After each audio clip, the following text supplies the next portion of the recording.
Let me ask you about being a band leader. How practical is it these days to try to put a band together and tour in support of an album, perhaps? It's not very practical. Yeah. It's very difficult to do.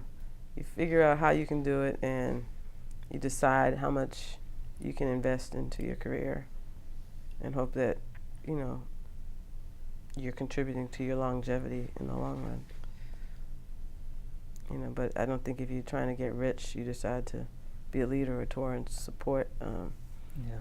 yourself, unless, you know, you're having just a huge amount of success, you know, at the time, and then you have to get in there and milk it. Right. I know. How can you how can you keep innovating with? It seems to be harder and harder to come up Yeah. with something new, and jazz has moved so fast when you think about where it's gone in 100 years. Right, development of it, yeah. Yeah. Yeah,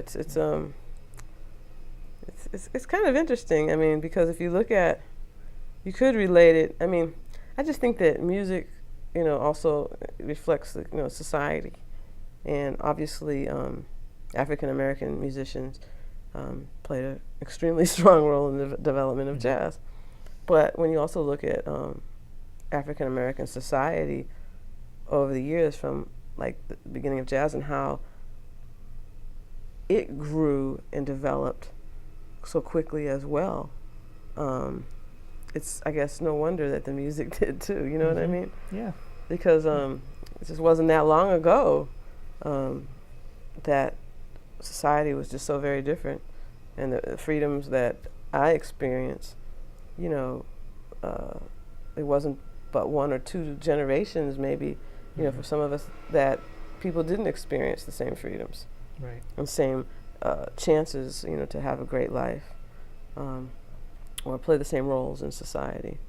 And I'm not saying that, you know, it's far from utopia, really, you know, in that respect, but it's a hell of a lot different than it was. Yeah.